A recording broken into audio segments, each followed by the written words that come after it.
Okay, well I've just set up a new administrator for Heathside Zach, and I'm going to log in for the first time. And here we are. Now I'm an administrator and I can see all the bookings that have been made, and if we come right down to the bottom we can see that the meeting room was booked to Fred Perry on the 5th of October, and we can also see it was booked here on the 28th of September, also to Fred Perry.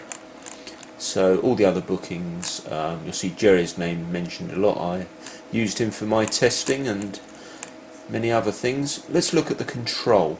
This is, as an administrator, create and modify admins. What I've got down here, or what we've got, and you'll recognise possibly a few names if you can see it on this. Myself, Zach Zacharides, and I'm a senior administrator. We've got John Flaheave there, and we can add, let's add Dave Walton. Okay, I filled in Dave, got his email address, and we'll create a new administrator for Dave. So he will, that says success, he's been created, and we come down, we'll see right at the bottom there, Dave Walton has been created as an administrator along with everyone else. That means all of these people will have an email that's been sent to them with a password, and they can log in and do everything that we're doing now. Okay, let's look at the invoices. All we've got is 3 levels of invoice. Generate a new invoice, view unpaid invoices, and view paid invoices. They're all played around with. In fact, I haven't got any paid in. Sorry, yes we have. You see this, it's so difficult for me. Finalised invoices, we select the month, we don't just look at everything. We identify the month, we'll certainly have none for September, because I haven't done any for a while. List paid invoices, and indeed we have none for August, and let's see if we've got any for July. None for July. Okay, we're going to create a paid invoice. Let's generate a new invoice. Here we have just Fred Perry. Here's the booking we've just made as Fred Perry. We have to go through the process of creating an invoice. This potentially will have several bookings from the same customer, and we can click the box. What is that? Antivirus rubbish. See the things I have to put up with. And we'll create the Fred Perry invoice. And here we've got a Fred Perry invoice. Indeed, the address we've got up here is a misspelling of Russell and Rachel's address. And let's look at how this invoice was generated now. Actually, let's go to Setup and look at Modify System Settings to get a better view. All the information you see displayed as being representative of the Finsbury partnership, if you like, are set in this Modify Settings. So I've set myself as being the name that comes on all of the correspondence. In fact, because these are all now administrators, we could change that to, let's stick with Dave. Sorry Dave, I'm not picking on you. Let's stick with Dave, and the address is, we'll stick with that. Again, we can change the address that appears as we feel like.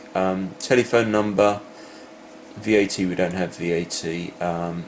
Designed slogans, probably quite, I've said there, created by me. This could just be your activity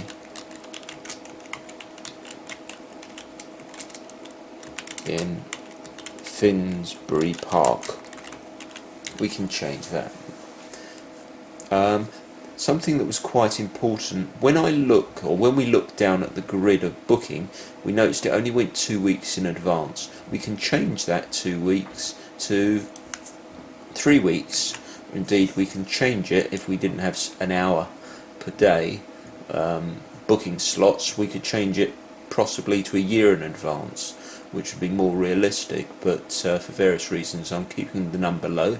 21 days in advance, and the administrator, that's us, we have the priority of being able to book 35 days in advance, 7 weeks in advance.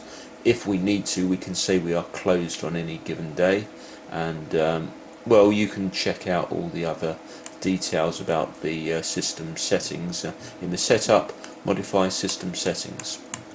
Submit and we'll now go back and look at our invoice, generate a new invoice. Sorry, view the unpaid invoices because we've already generated it. Here are the other ones. This is the Fred Perry invoice we're most interested in. View the invoice. You'll notice that it still says from Zach Zacharidis, but we're going to modify the invoice now. So let's modify the invoice, and I'm going to click this box which says refresh the systems, the changes we've made to the setup, and modify invoice, and we'll now see the name at the bottom's changed to Dave Walton, and any of the other changes we might have made, such as the system slogan, will be reflected in the emails. And that's one aspect of the invoicing. If we now send a reminder email, simple as that, an email has been sent out to the customer saying they owe us some money. They may or may not, but there's a setup which prevents us from being able to send out emails 3 times a day, and it will prevent that. Won't become a button again for another 2 days. We can make as many modifications to the invoice as we like. These would be individual modifications that we can just change the invoice date from 26th of September today to possibly the 1st of October. Fairly minor change, but check out the fields and you can make as many changes to the invoice as you like. Now it says there the 1st of October. Actually, I just saw something else that's worth having a look at. Add a charge or a discount. Because we are senior administrators, we can add additional charges. Now select a charge or discount. So it's going to be an additional charge. So we're going to say cleaning if they've been a bit dirty in the meeting room, and we'll give them a £25 surcharge that we want to include on the invoice. Submit that, and we'll now see that there's a cleaning charge of £25 which is up to their cost. That's just one of the things we can do on there. Anyway, we're going to mark this invoice now as paid.